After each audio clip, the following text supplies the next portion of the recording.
d'illusions.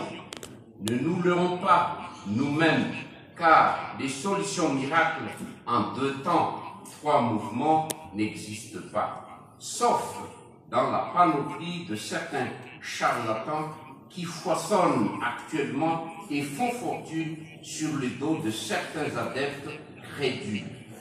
En effet, c'est par la voie de réforme intelligente et appropriée, par le moyen de formation, d'apprentissage et surtout d'éducation permanente et soutenue que les transformations bénéfiques peuvent s'opérer.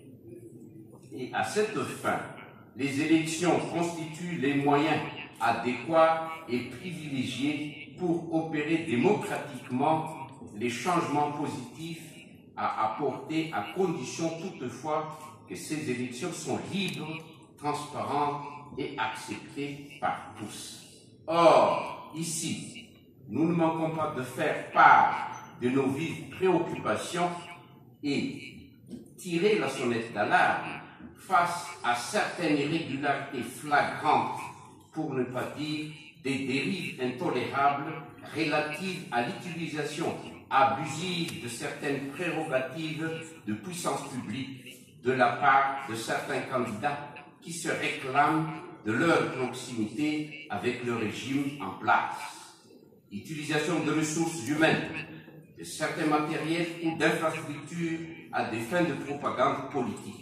Et surtout, intimidation, entraves diverses dans la constitution des dossiers de candidature, voire incarcération arbitraire de certains candidats qui, curieusement, se trouvent, comme par hasard, toujours dans le cas adverse.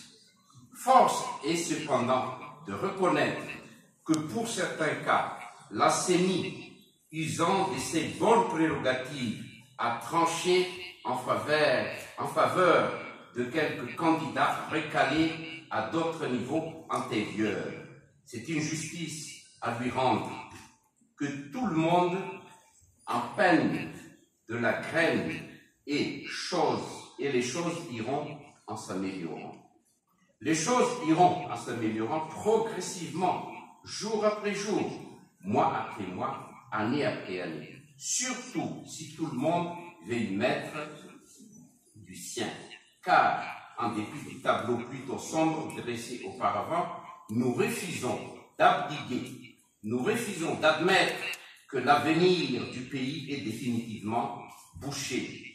Nous refusons d'admettre que le navire Madagascar est définitivement en perdition et qu'il va couler en fond de cale avec armes et bagages.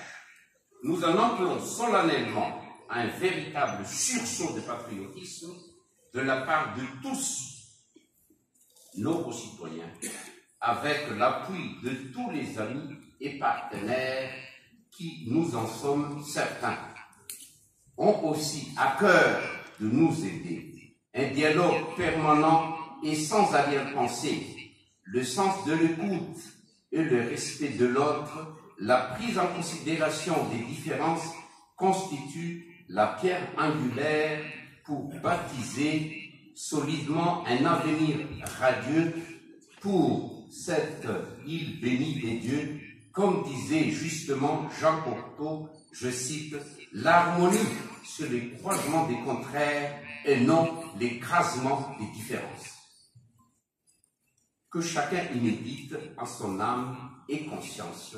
Je vous remercie de votre attention.